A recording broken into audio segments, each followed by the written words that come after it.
Hi, this is Phil, and I'm here to tell you all about the Capes and Lunatics Patreon. Get early access to all of our interviews, including the monthly Chichester chats with writer and comic book legend DG Chichester, new episodes of classic Capes and Lunatics shows, including The Quantum Zone, This, That, or the Third, and many, many more specials, all completely uncensored. Access starts for $3 a month, full video when you pledge $5 a month. Check out the link in our show notes or go to patreon.com/Capes and Lunatics. Hope to see you there. This is Jeremy Adams, and you're listening to the Capes and Lunatics podcast.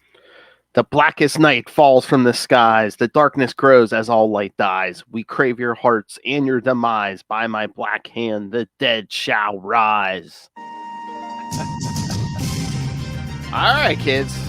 We told you it was coming. It's here, finally. Welcome back to Sector 2814 for the next 3 months, the Black Lantern podcast.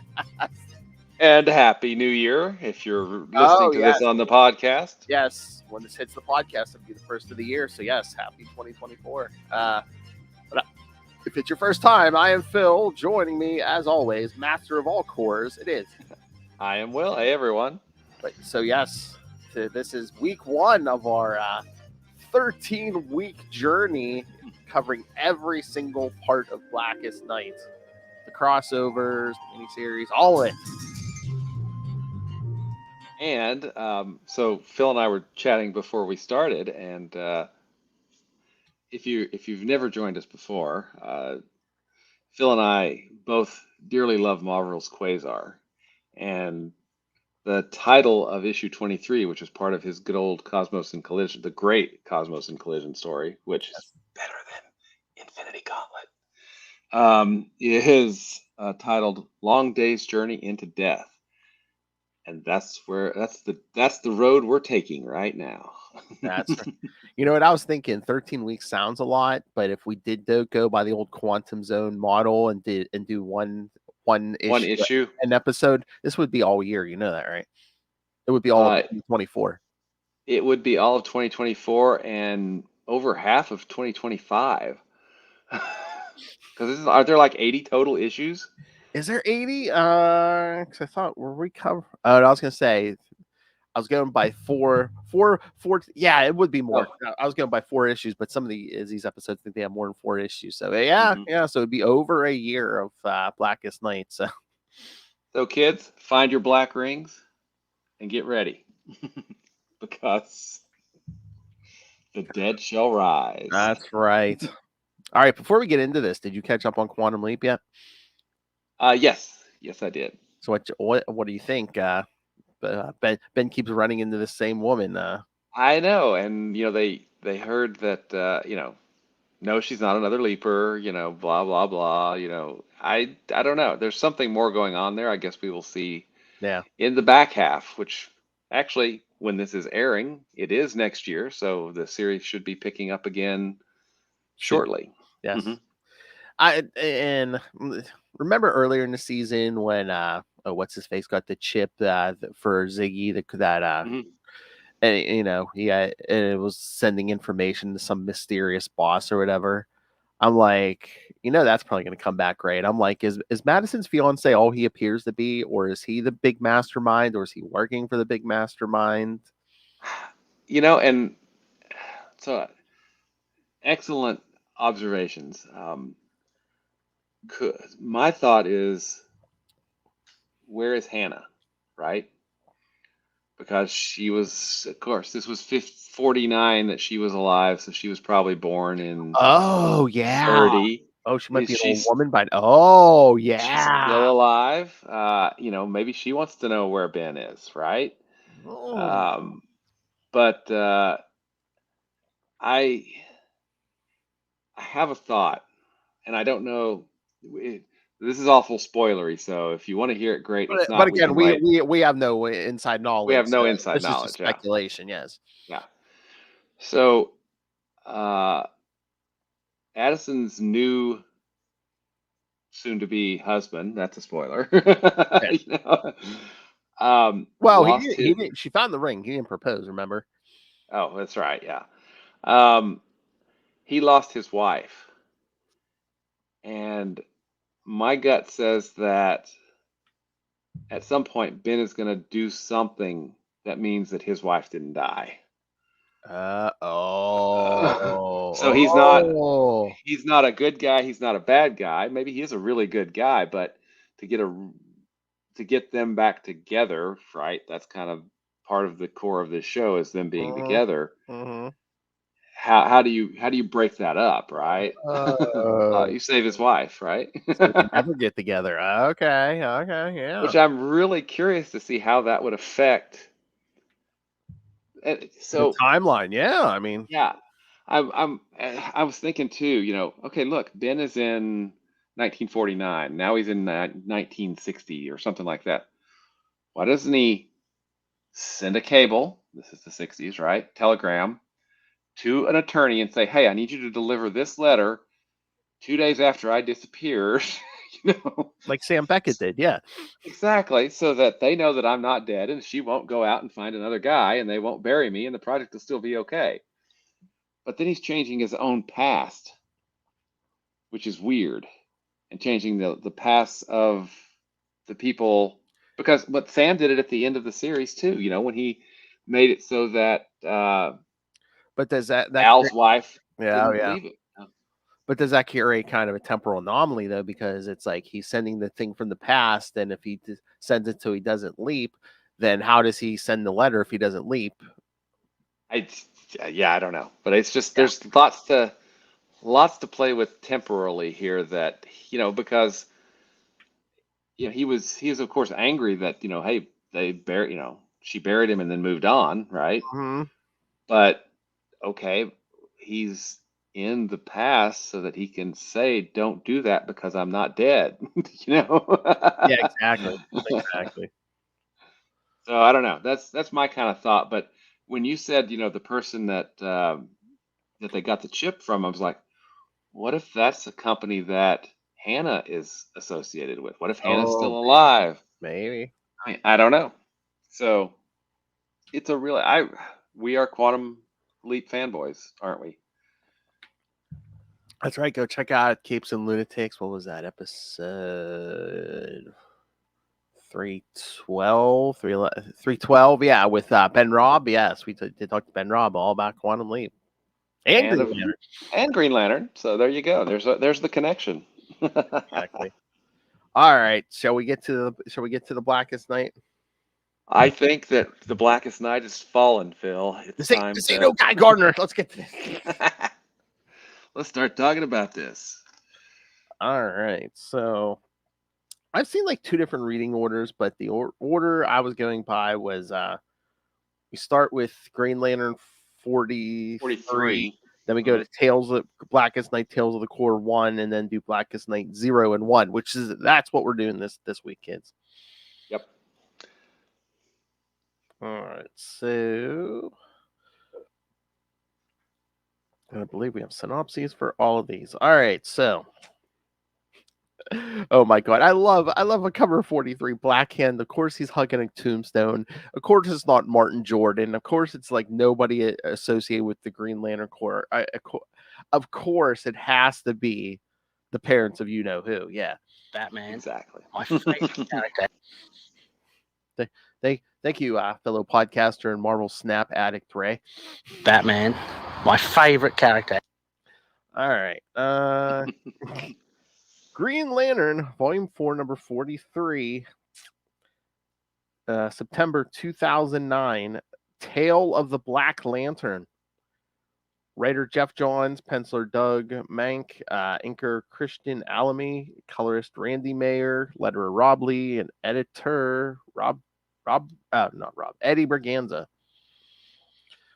On Oa, Scar looks through the Book of the Black. She has been alive for billions of years, but has not died like other things have.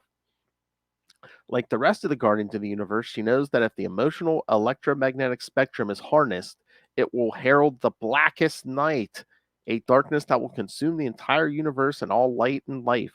But unlike the other Guardians, she knows the name of the darkness, and she worships it.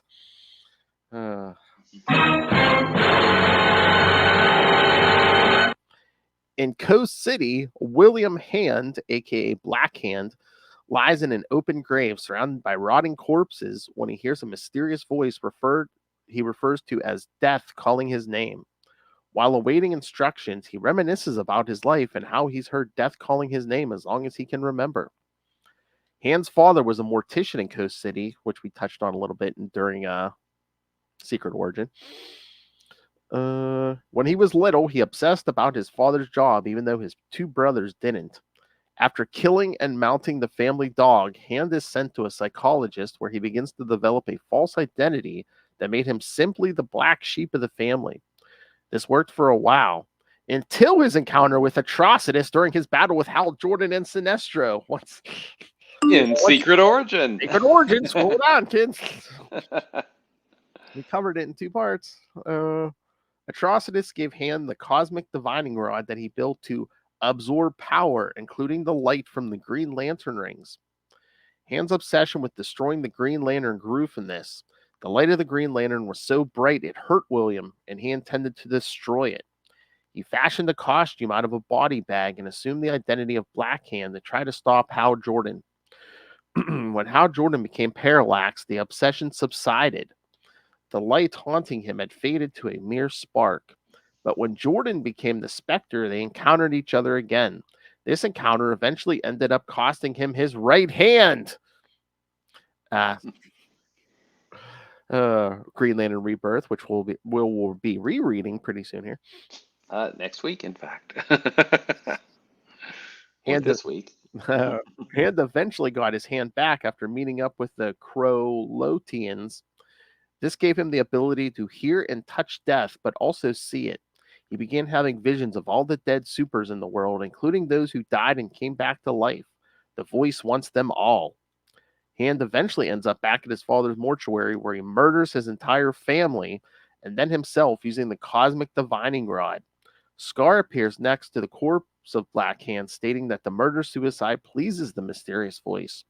She then vomits up the first Black Lantern ring and proclaims that Black Hand is the embodiment of the Black Lantern Corps, much as the same as Parallax, Ion, and the Predator. Black Hand is prepared to use his power to extinguish the light once and for all. The Black Lantern Corps is born.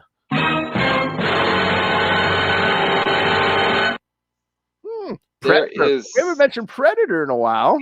Yeah. There is so much to like about this issue. Tying it into, Secret Origin, but also as a slight little retcon to fix, how did Black Hand come up with the thing that could mess with a Green Lantern ring, right? In the 60s. Mm-hmm. This explains that and fixes it, right? I mean, it's... And also trying to tie in where it's like, this is why we didn't see Black Hand while Hal was, either Parallax or dead. Yeah. Mm-hmm. Yep, and it's a great explanation. The spark, the way that the Guardians refer to Kyle, mm-hmm. which is as the. Can you see that list there from top of the bottom of my pad? That's the list of characters in his visions in this issue. There's a lot of there's a lot of characters. From the Anti-Monitor to Wonder Woman. Yes. Superman, Green Arrow. Yeah, there's lots and lots. So this issue. Well, first, let's back up. There's going to be a spoiler here for this series. We did not know who was causing all of this when it first came out. All right. Mm-hmm. Who is the darkness behind the scenes, making all of this happen? If you don't want to know who this is, please forward ahead, because I'm going to talk about that right now. So 3, 2, 1, we're talking spoilers now. Yes. The way it uses Necron from the old Tales of the Green Lantern Corps limited series from the 80s. I mean, this just does so much good stuff. Yes. I mean, it uses continuity like continuity should be used to help enhance the story, not as shackles, right? If it doesn't affect you, don't mention it, right? That's the best way to deal with continuity. Heck yeah. And it's just what a way to kick this off, right? And then we get kind of this sets up who Black Hand is and sets up, which is a really creepy backstory, right? But then in Blackest Night 0 and 1, which we're going to talk about in just a few minutes, I love the little detail, and I okay, we'll wait. Remind me about the little detail of what the black rings sound like. Oh, okay. I love that. That's so awesome. But okay. So what did you think of this issue, Phil? I liked it. I mean, it was set up, and it was very good. Oh yeah. Again, you got tying up so many things. Just with Black Hand and stuff, and tied in. Where that device he has comes from, and where was he during the Kyle Rayner era? Or why he wasn't around. Yeah. Oh, and did you know, William, that this is the first issue of this volume of Green Lantern that has not featured a non-flashback speaking role for Green. There was no actual Green Lantern in present day in this issue. I did not know that. That's right. There was not. This was all setting up Black Hand for Blackest Night. It's the first time they did that this volume. So I know it's big, kids. Oh, jeez. Yeah. All right. So, any other thoughts on this, or should we get to the tales of the? Let's get to the tales. So, wait, before we do, this issue was found in this hardcover. Blackest Night Green Lantern. It's also in the Blackest Night Omnibus, which is right there. And of course, there's lots of trades, so you can. Blackest Night is easily accessible. You've got all the issues in DC Infinite. Yes. Right. Yes. Yep. So far, yep. Everything's on DC Universe Infinite. Yep. So definitely easy enough to find and easy enough to read, and certainly worth it. I was gonna say they're not that old. You could probably, even if you really wanted, probably find them in floppies too. Yeah, exactly. So yeah, kids, hunt them down. It's easy enough. All right. So the next one, Blackest Night, Tales of the Core, #1, from September 2009. Yeah, hardcover. We got the only thing. We get it. The only thing. Yeah. The only thing I don't like about this is it doesn't necessarily collect the issues in order.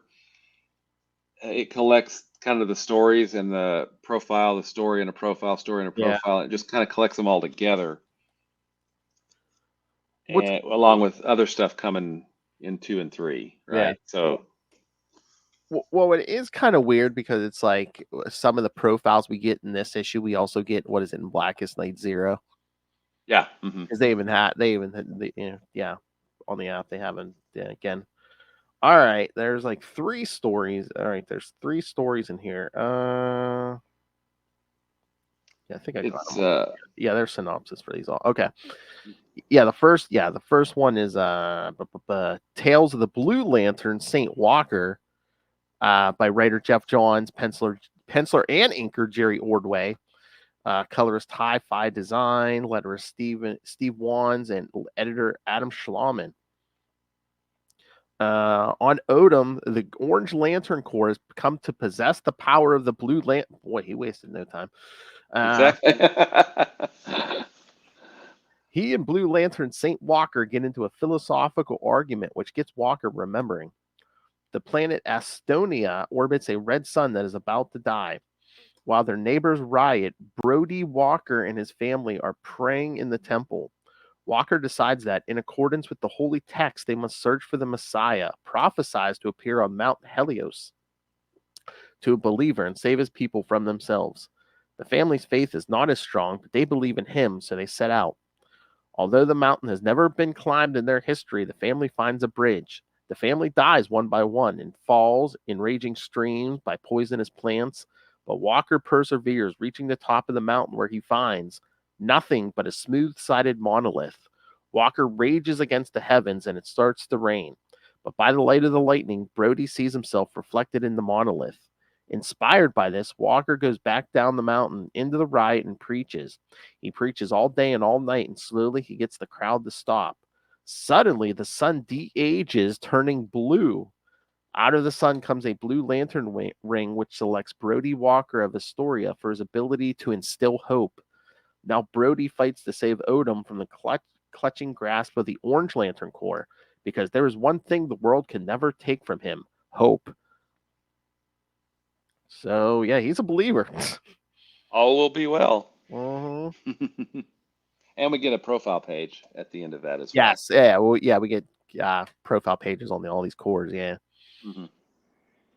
So, yeah, what do you think? I mean, yeah, Saint Walker's a believer no matter what. Yeah, that's pretty harsh. I mean, his whole family dies. Mhm. It was hard to remain hopeful in that, but I mean, is that supposed to show that like nothing can really like shake his faith in, like, I don't know, either like an afterlife or hope in general, or yeah, I think so. I mean, but the story, I mean, the story is really his story, and the bookends around it, those are the battle on Odom for, with with Larfleeze and his, the Orange Lantern Corps as well. So I'm sure we'll find out more about that as the Blackest Night continues to fall, right? oh yeah. All right, ready for the next story? You bet. All right, this time Tales of the Sinestro Corps Mongul For Your Love. Jeez. Writer Peter Tomasi, our Green Lantern Corps writer, penciler Chris Samney, colorist John Calise, letterer Sal Cipriano, and editor Adam Schlauman again. All right. I gotta scroll down. All right. Many years ago, young Mongul sees his father go off on his adventures. He never explains where he goes to young Mongul or his sister. When he goes, young Mongul wears his father's costume and journeys into the city, where he watches recordings of his father's battles with the villains of Earth: Superman, Batman, Wonder Woman, Flash, and Green Lantern. Batman, my favorite character. Playing as a great warrior, he dresses up a bunch of skeletons as the Justice League and fights them. His play is interrupted by a crashing spaceship whose puny passengers beg young Mongul for assistance. He kills one of them and forces the rest of them to build a statue of him before dressing up like the Justice League and sparring with him. However, one of them hurts him, and he responds with lethal force. Suddenly, his father arrives. He kills all the aliens and breaks the statue. However, young Mongul reassembles the statue and moves the corpse so they appear to be bowing to him. He is content for now. That wacky Mongol family. Yeah. What a sitcom, right? That would make. Yeah. So, yeah. What do you think of that? Mongol's just Mongoling. It's just more Mongol is Mongoling. You're right.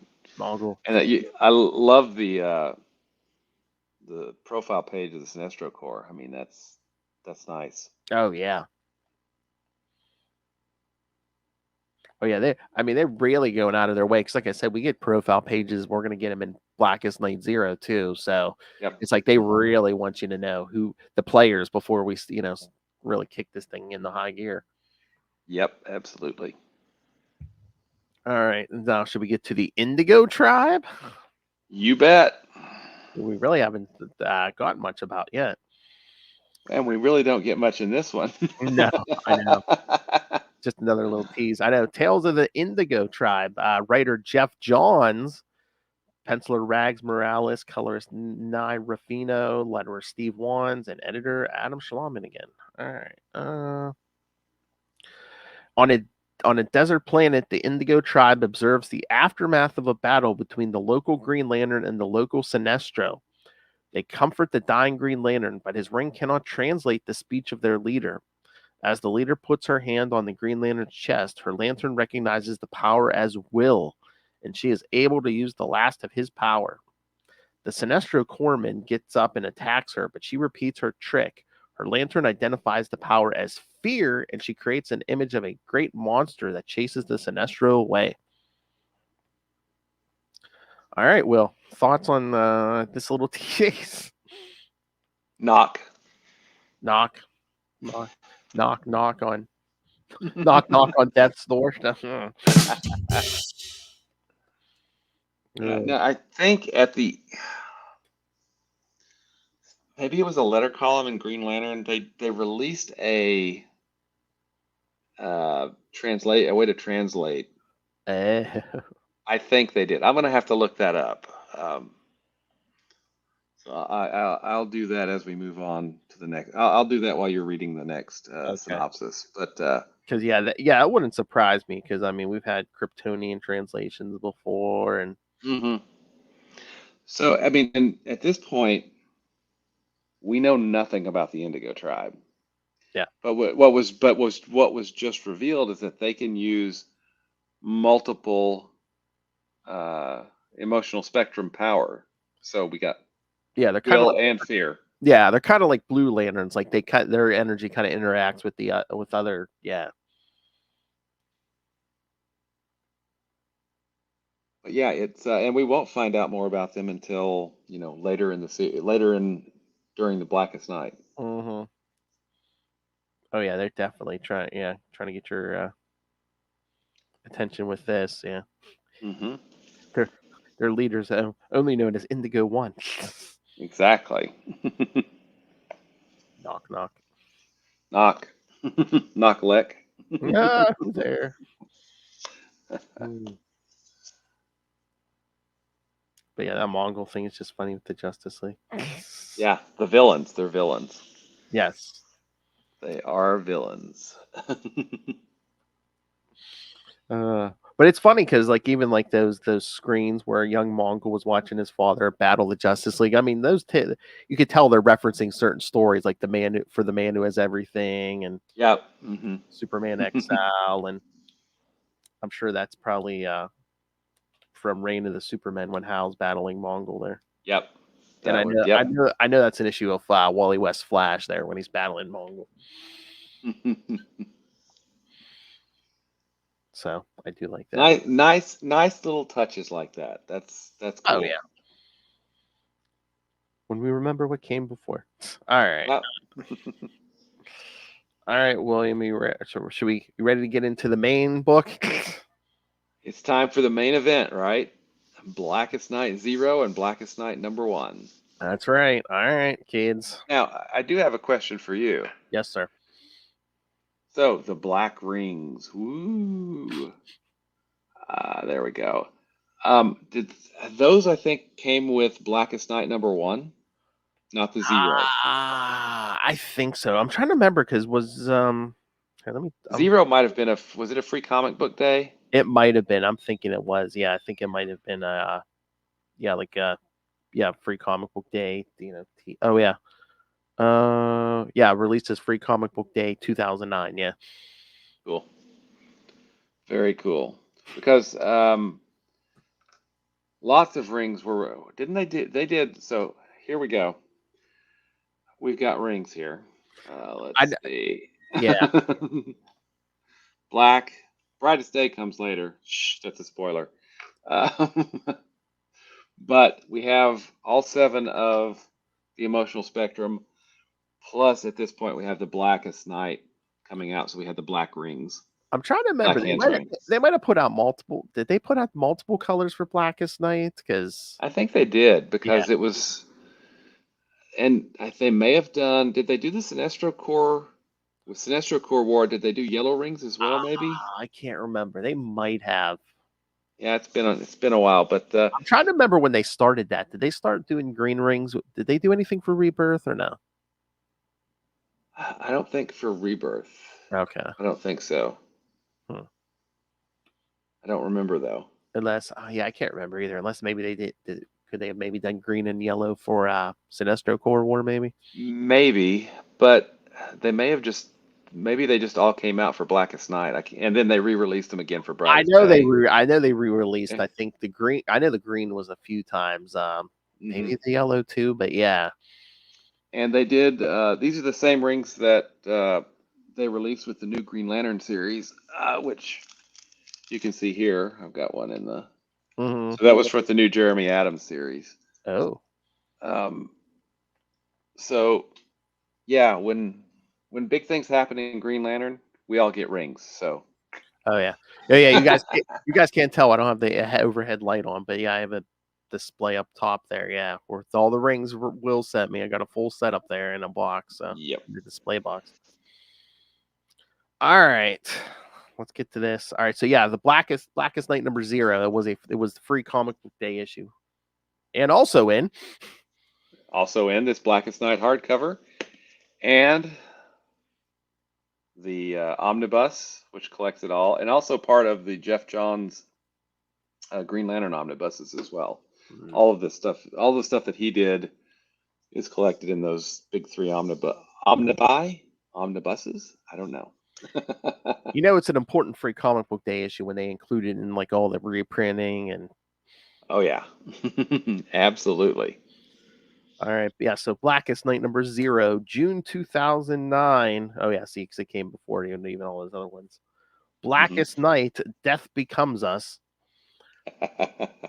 Writer Jeff Johns, penciler Ivan Reyes, inkers Eau Claire Albert and Rob Hunter, colorist Alex Sinclair, letterer Nick J.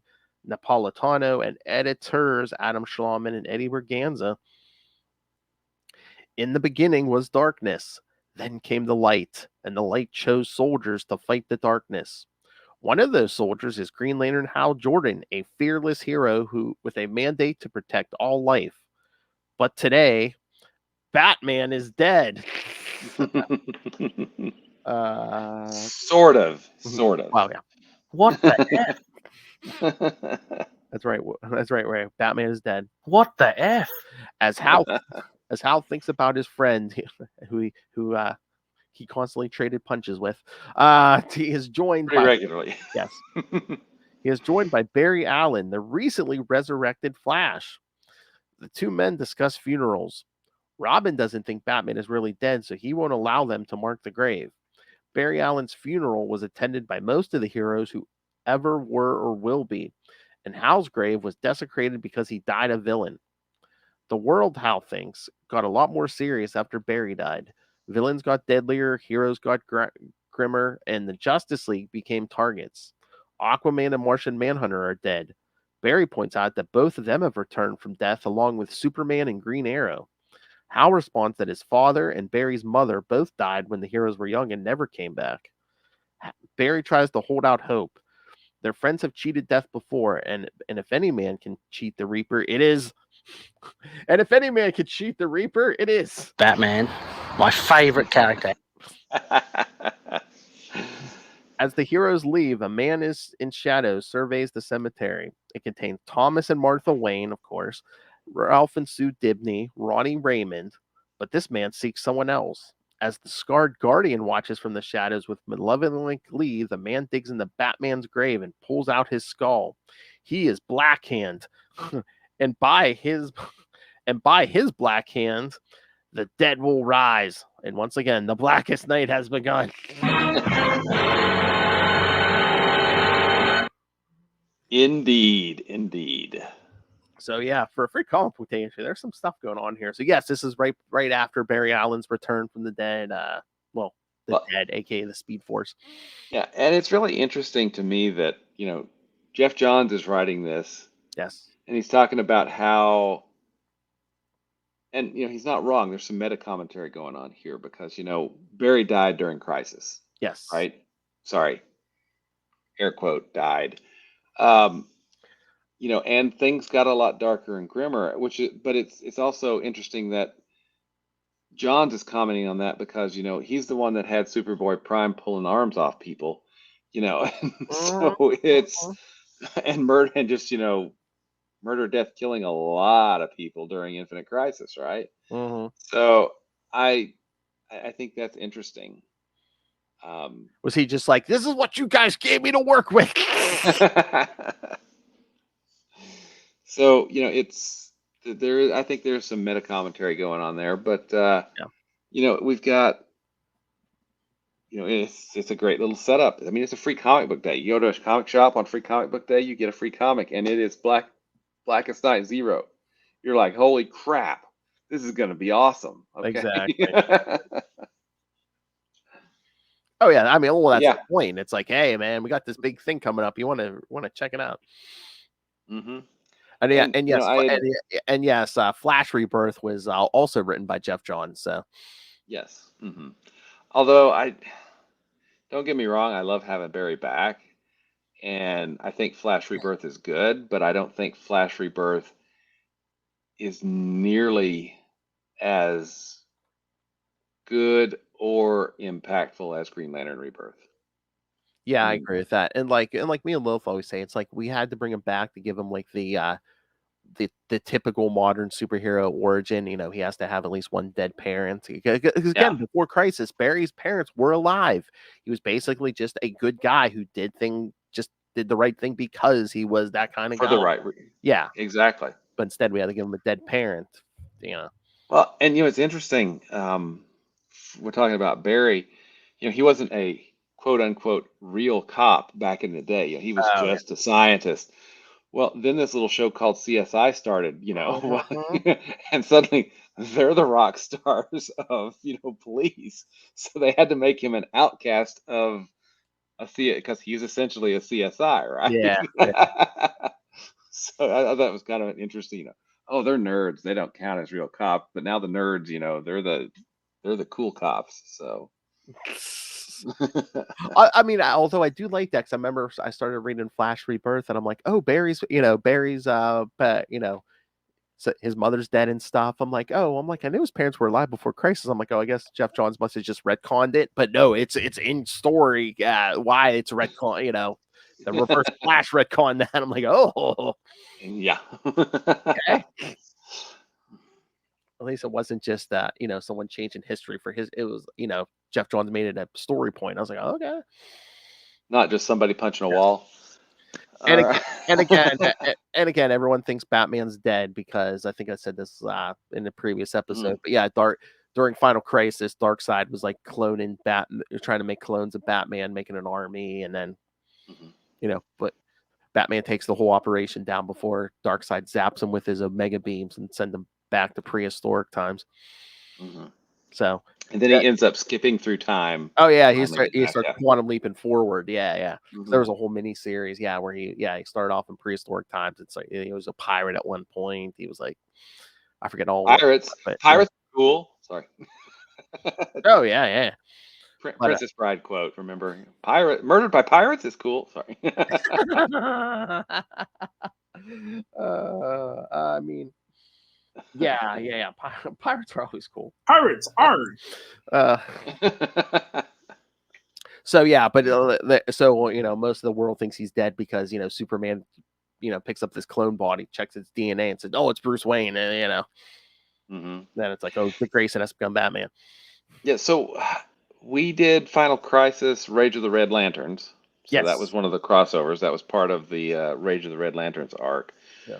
Um, we should probably kind of swing back around and maybe take a look at Final Crisis one of these days because it Yeah. was Yeah. it was kind of it was the first really big crisis level event that the Green Lanterns, were an integral part of, I think. I mean, they were in Infinite Crisis, but then Final Crisis, is of course by Grant Morrison. So there's Yeah. all kinds of other stuff going on. So maybe that's something we can look at, when the sun rises and it's no longer a blackest night. Maybe an anniversary episode, eh? Maybe. Perhaps. Maybe something divisible by 100. Good plan. Good plan. Let's see what else. Yeah. So, and then Black Hand just messing with everyone's dead relatives. Oh yeah. Is this the one, or is it the next one where we just see 20 million people like this one rise, this one rise, this one rise? Yeah. Because the rings hit Oa, which has Oh the yeah. catacombs, right? And I think we see at the end of number one, Katmatui, Oh among yeah. others. Oh yeah. Yep. Yep. Yep. Yep. There she is up in the middle. In the middle there. Yep. There she is. Where Yeah. John Stewart usually is. Yep. Yep. See, see what I got? Jade and Kyle's spot. Yeah, Yeah, and then Hal's in Hal's spot. yeah. Every every core wants Hal. That's right. Pretty much. He's worn the ring of Blue, or he's worn a blue and orange ring so far. yeah, I don't know that he's ever worn a Star Sapphire. Mm, I don't know. but yeah, they're all making their plays. Has he worn a yellow yet? Yeah, he did during Sinestro Core War. Yeah. So see. Oh yeah, and we get all the core profiles again in number 0. Mm-hmm. I mean, what a great 0 issue. Oh yeah. I mean, it kind of propels things along just a little bit, leaves you wanting more, and then it gives you all this great info dump of, hey, this is where things stand, so that you can understand it when it comes out, the next month, basically. Mm-hmm. Oh yeah, and just of course the great art in this. Oh yeah. We're free. Even that cover, I mean, just. Oh yeah, I love that cover. It's awesome. But oh yeah, just all this interior art. But I mean, how do you think? I mean, I get they were allies and stuff, but all of a sudden, it seems like how is how kind of like remembering the past through Rose-colored glasses. Yeah, you know how you think the best of someone after they die and stuff, and it's Yeah. just again, like I said, for guys who were trading punches for the last Yeah. Well, I mean, we did get a. I don't trust you, Jordan. Yeah. We did get a kind of a reconciliation, with what was that Green Lantern number 6 with the Tattoo Man, or was it number 8? It might have been. It was like 8 or 9, I think. Yeah. Okay.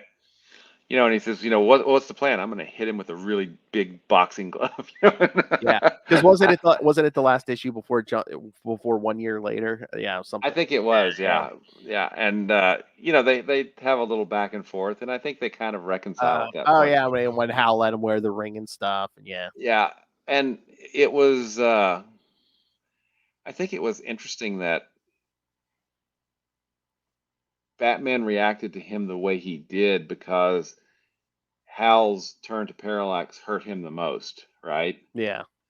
So, I mean, that's probably some little bit of retconning there, but I like it that, they, Johns, I think, really played up the differences in their personalities and their approaches because, Batman keeps to the shadows and, is a master strategist. Hal flies by the seat of his pants, and he makes sure, he goes as bright as possible because he wants to draw all the fire. Yes. Because he knows he can handle it, which I thought that was a really great, a great contrast between, the way each of them works, but, a really good detail to include in there. And again, in the era of Bat God and stuff, I think Batman's always prides himself on being prepared for anything, and I think he didn't see the Parallax thing coming. Yeah, exactly. Mm-hmm. But yeah, that is the best the contrast that Jeff John throws in there with the Batman sticks to the dark. Yeah. Mm-hmm. Yep, I thought that was a really good issue, and we just kind of continue that relationship now that Batman is quote unquote dead. Air quotes.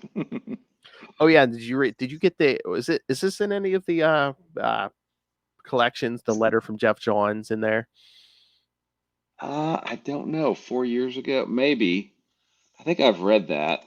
Because he talks about how 4 years ago, he was tasked with the whole Green Lantern rebirth thing and recharging the Green Lantern core and everything, and blah blah blah blah blah. And then he's like, now this is like the next level,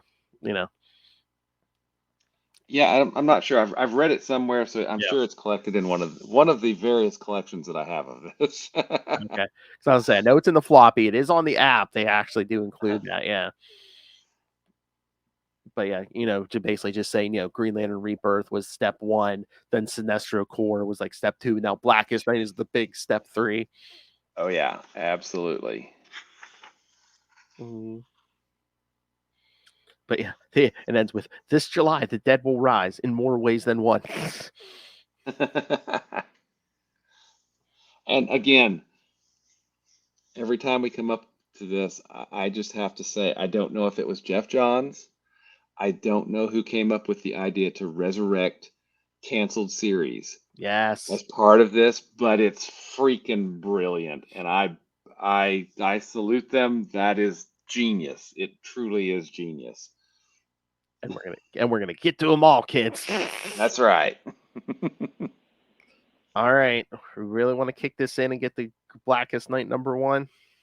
Let's do it, man. All right. Just want to make sure I had the issue open. All right. Oh, that cover with the all the rings flying out of the skull head. Oh yeah, that's #1. All right, Blackest Night #1. Oh man, of course there was a bunch of variants. September 2009. Is there a title to this thing? Oh, just Blackest Night, I guess. Yeah. Writer Jeff Johns, penciler Ivan Reyes, inker Eau Claire Albert, colorist Alex Sinclair, letterer Nick J. Napolitano, and editors Eddie Berganza and Adam Schlauman. All right, kids, strap in. Here's a biggest synopsis yet. In Gotham City, Black Hand languishes with Bruce Wayne's skull, talking to it, insisting that it will play a vital part in the events to come. In Sector 666, the Black Lantern central power battery expels a large quantity of rings into the sky. Green Lantern Hal Jordan and the other members of the Green Lantern Corps are parading in Coast City on the anniversary of the day Superman was killed by Doomsday, which has become a national holiday for remembering fallen heroes. They are also remembering the millions of people who died when Mongul and Cyborg Superman incinerated Coast City a number of years ago. Scroll way down, kids. Hal Jordan also remembers the death of his father, Martin Jordan, and his predecessor, Abin Sur. The death of John Stewart's wife, Kat Matui, and his accidental involvement. Okay, kids, take a drink. And his accidental involvement in the destruction of Xanshi. There we go again. Take a drink. The death of Kyle Rayner's girlfriend, Alex DeWitt, and the death of Jade. He also recalls the death of Guy Gardner's girlfriend, Ice, although she was later brought back to life, and they have resumed dating. What's worse, dying or dating Guy Gardner? I'll let you think about that. I got nothing. I'm still thinking. All across the world, heroes and villains alike pay tribute to the dead. In Smallville, Superman and Superboy in their civilian identities with Martha mourn the recent death of Jonathan Kent. In Pittsburgh, Professor Stein, Jason Rausch, and Johanna are at the grave of the original Firestorm who died several years ago, meaning Ronnie Raymond. The Teen Titans at Titans Tower look over their memorial to fallen comrades such as Marvin White and Tara. Kid Flash talks to Wonder Girl about his recent death and resurrection. At a hidden location in Central City, the Rogues visit their secret graveyard in honor of the deceased Captain Boomerang and the original Mirror Master. The old members of the Justice League International visit the grave of Blue Beetle. The Justice Society of America honors Jade, Dr. Midnight, Sandman, Mr. Terrific, Dr. Fate, the Atom, Commander Steel, Phantom Lady, Black Condor, the Crimson Avenger, and Human Bomb. Near the Curry Lighthouse, Mira and Aqualad overlook the grave of the first Aquaman. While Alfred Pennyworth attempts to visit the grave of Batman in Gotham City, he is horrified to find it completely defiled, with Bruce's skull missing. What the F? After the Remembrance Parade, Hal meets up with the Flash at the Hall of Justice, and they look over the Justice League's morgue, which has been set up for special cases and largely consists of supervillains. They keep the bodies protected since Nightwing, and we did cover this on Nightwing News, kids, uncovered a superhuman corpse harvesting conspiracy. The only ones unaccounted for are the dead rogues who have their private cemetery that Wally West and Jay Garrick have yet to find. Barry Allen is curious as to who else died while he was trapped in the Speed Force, and Hal shows him the large number of heroic casualties through a display using his ring. Barry is shocked to see Ronnie among them, but he is particularly horrified by the deaths of both Ralph and Sue Dibney. They then receive a call.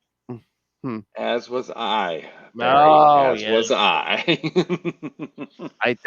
Oh my God. Maybe the hardest one to swallow, identity crisis. Ugh. Yeah. Mm. Death, conspiracies, rape. It's all there, kids. Yeah. They then receive a call from Alfred about the desecration of Bruce Wayne's grave. First suspect should be Ray.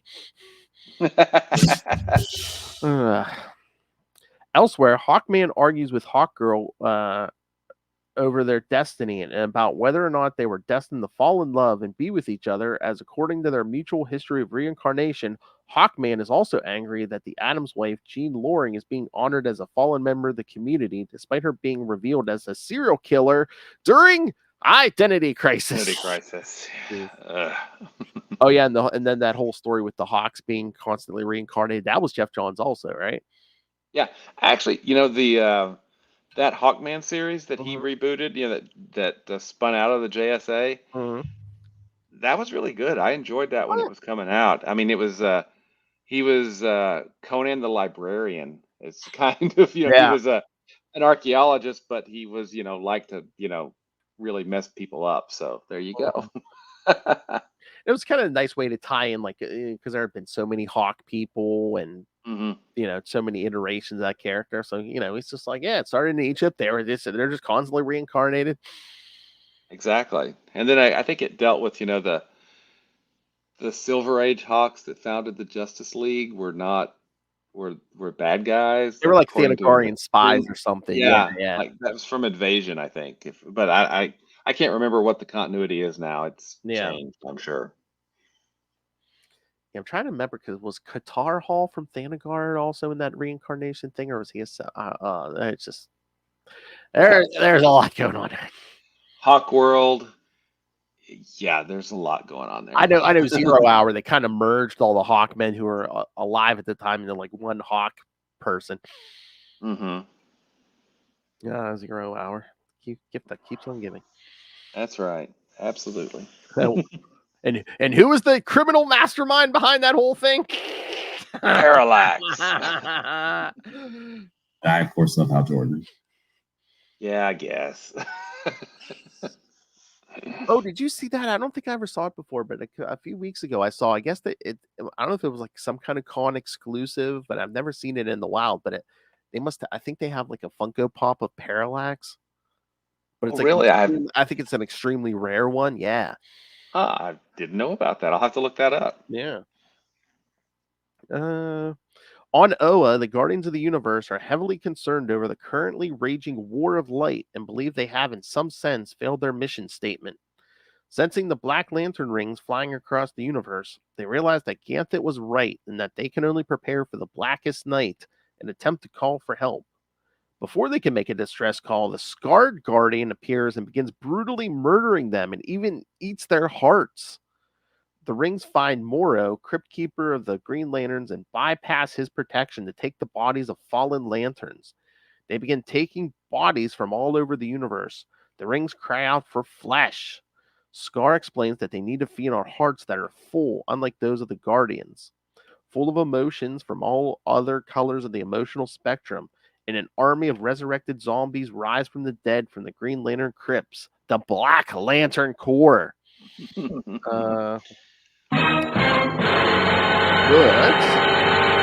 At Gotham City, Hal and Barry arrive only to be confronted by the undead Martian Manhunter, now a Black Lantern who tells them they should both be dead.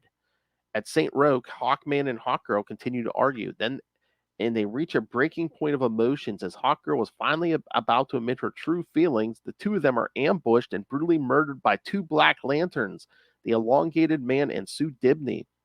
Dying from a spear wound to the chest, Hawkgirl was barely able to tell Hawkman that she loves him on her deathbed as he has been beaten to a pulp with his own mace by Ralph. As Hawkman swears to kill his assailants, his beating heart is ripped out by the Elongated Man while Sue takes Hawkgirl's. Their rings then absorb the hearts, giving both rings 0.01% for each heart. Blackhand arrives and gives the two corpses each a ring of their own, commanding them to rise.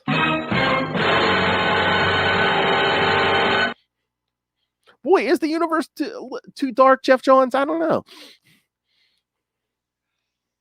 Yeah. First off, Scar going after the Guardians. What the heck, man? I know, man. I love it. It's like, what oh, the F? there's no emotions in this heart, in these hearts. What the second, F? Yeah, exactly. Second, I love that the sound that the black rings make is the sound of flies buzzing. Oh, That is just such a great little detail to include in there. I mean, it's awesome. like flies swarming over a dead body. Yeah. Exactly. And we get then the other thing that I think is really cool, Johns puts a ticking clock kind of on this series, right? Mm-hmm. In the form of, hey, those rings are starting to get charged up. Uh-oh, what does that mean?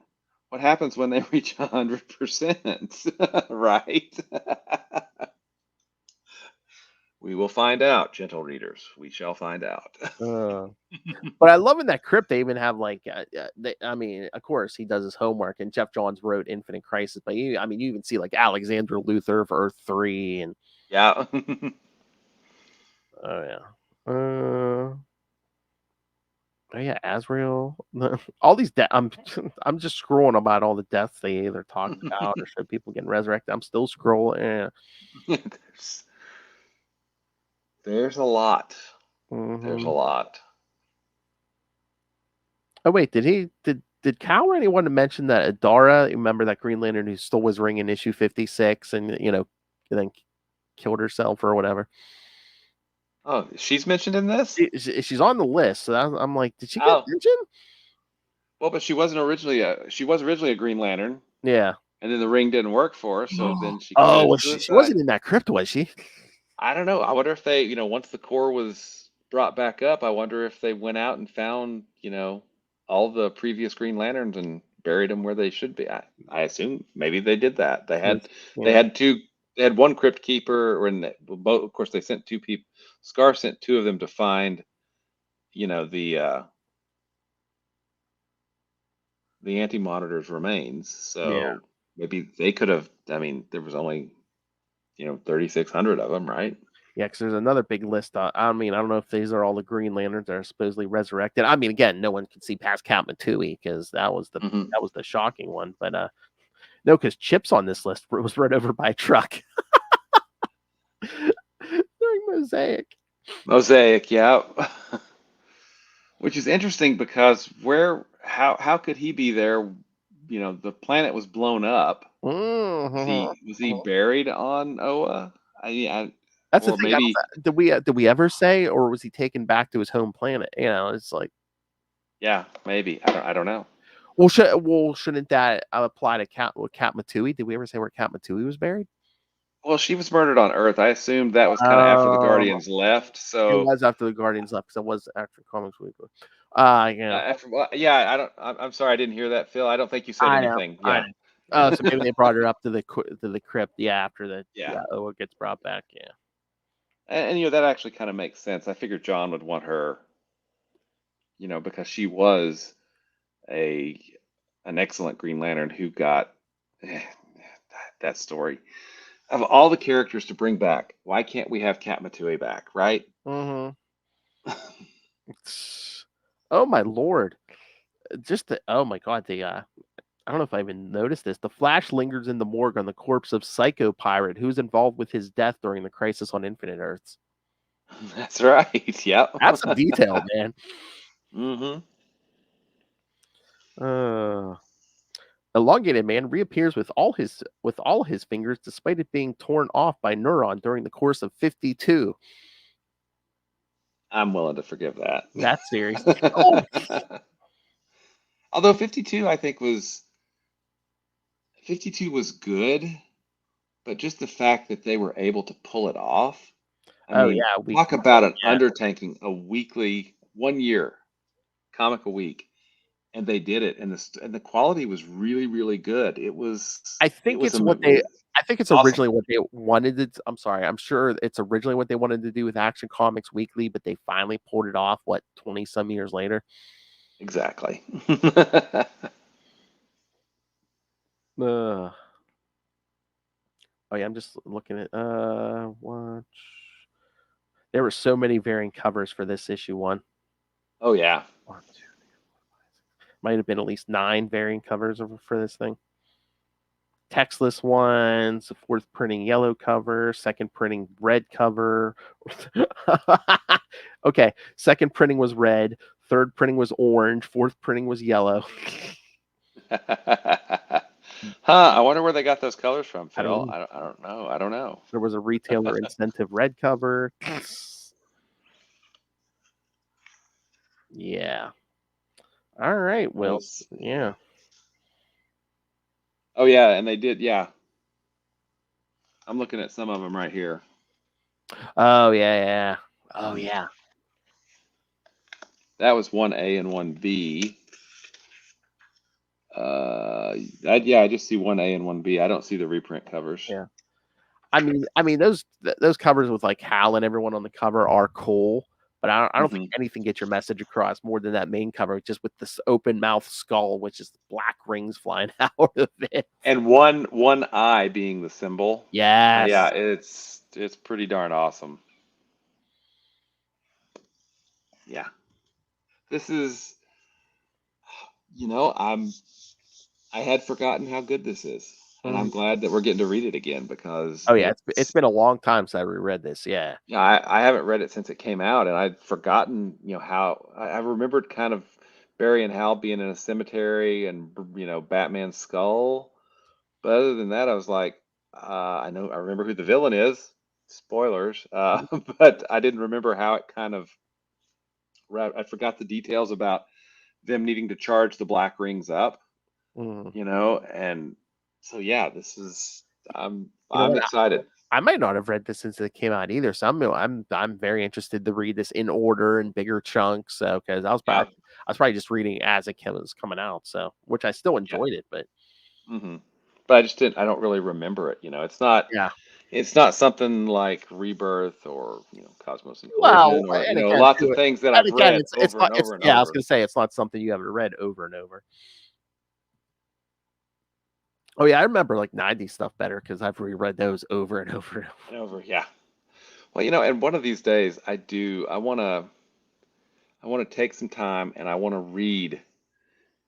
That reading order. I think I've sent you a text link. If there's a good reading order on Reddit for Green Lantern, just from the beginning. Oh yeah. And read. It's not. I'm not going to read it. You can't read it in a day, but read it over the course of several months and just read everything, even the. Excuse me.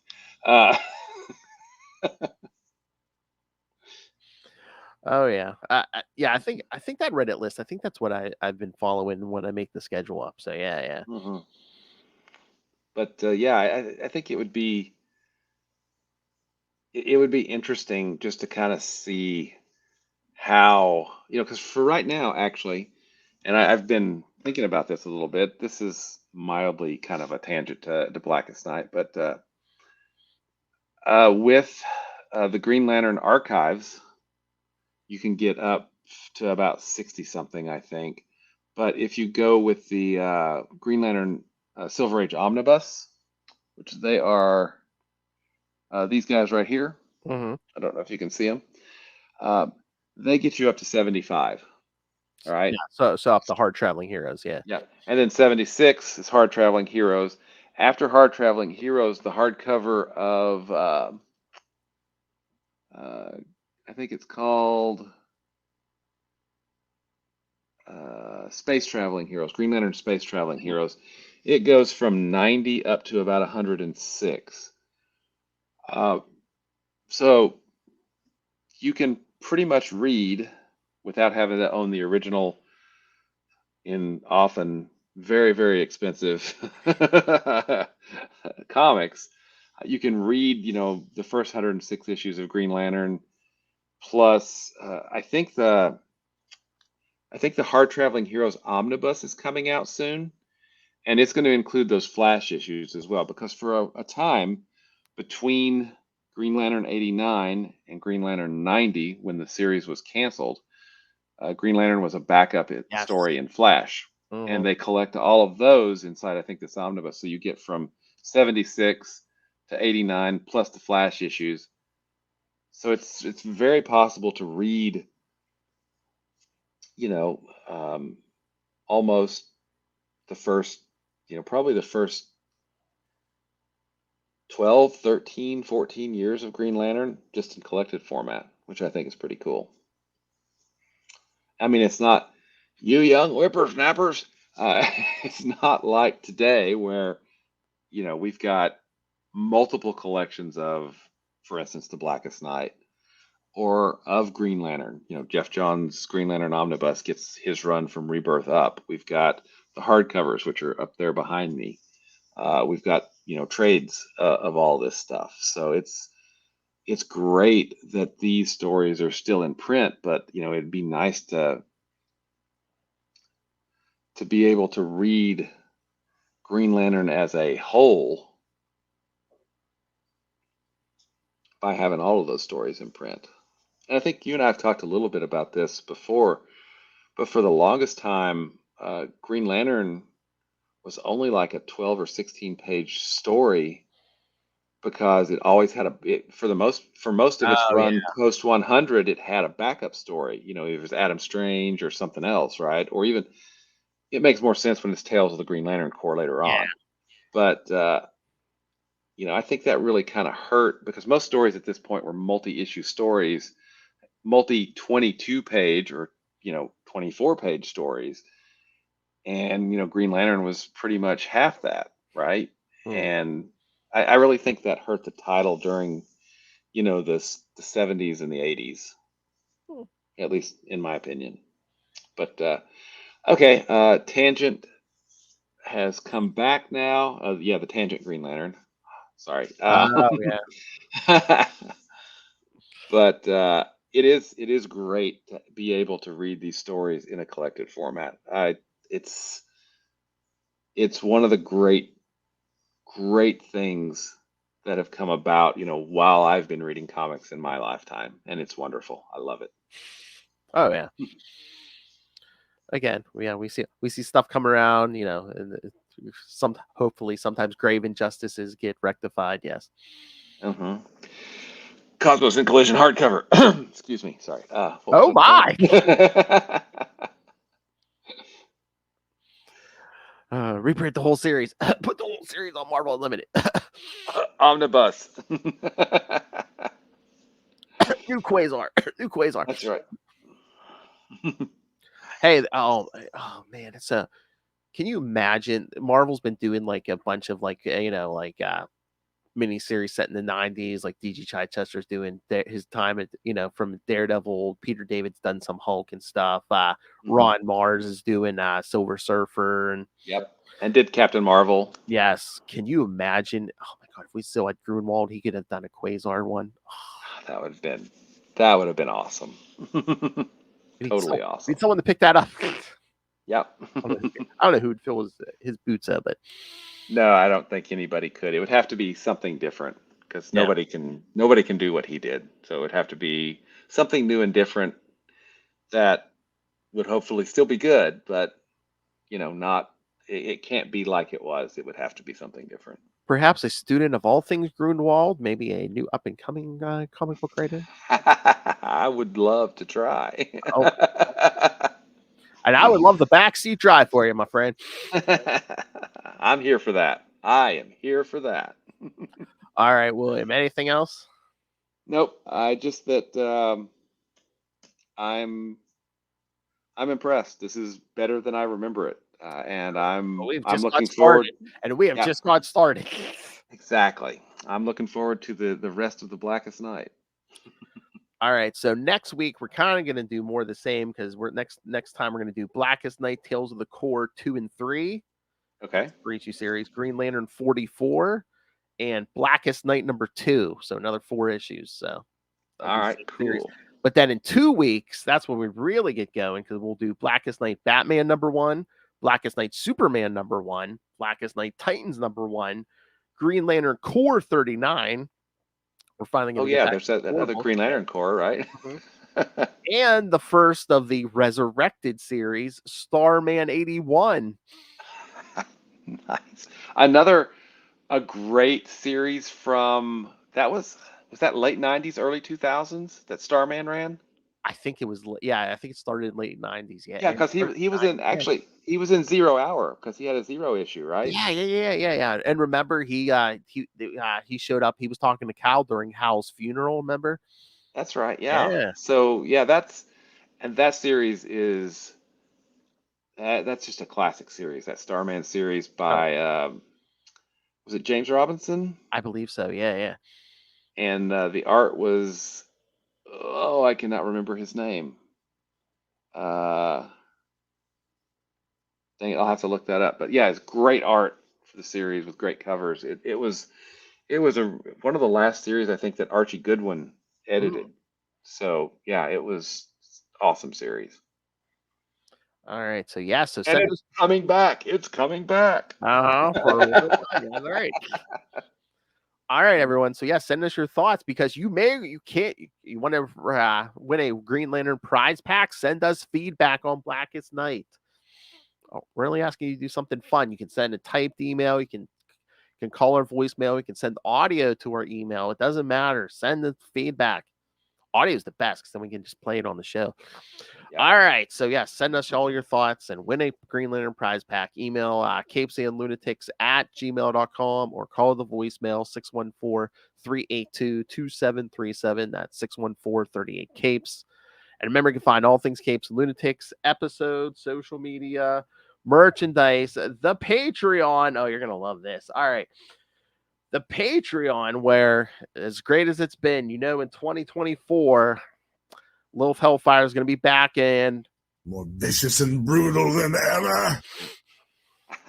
Oh, you want to subscribe? I got so many new Justin drops. I was like, that's the new Lilith drop. Yes. Subscribe to the Patreon. Get more Lilith Hellfire as she's more vicious and brutal than ever.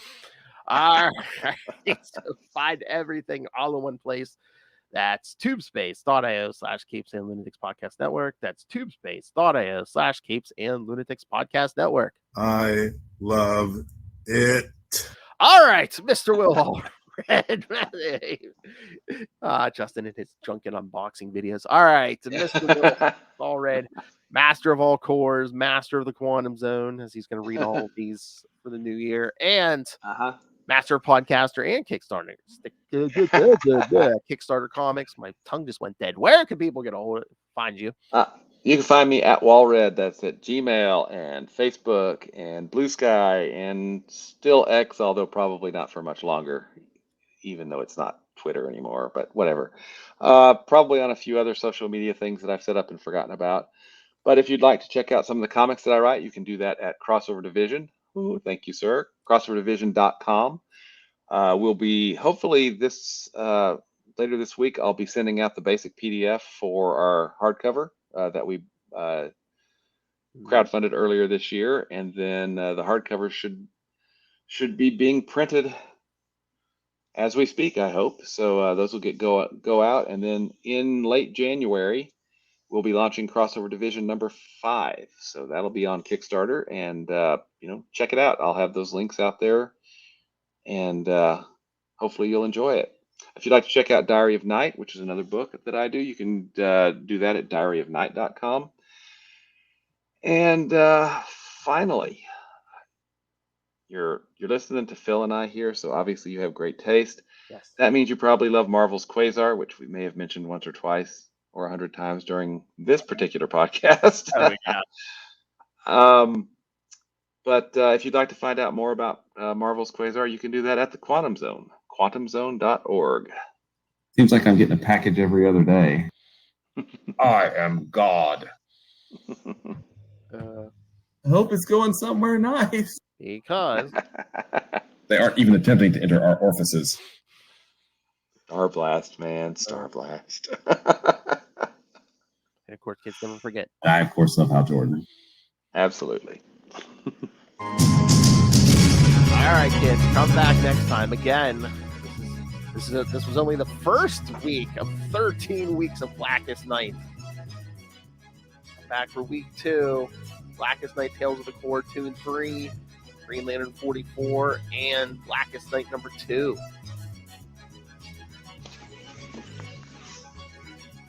And then again, we're going to get all those miniseries and all those Resurrected series. And we're going to get back to Green Lantern Corps. Hey, I know it's not Black Hand, but Black Hat. Oh! All right, kids, come back next time. And remember, the dead walk.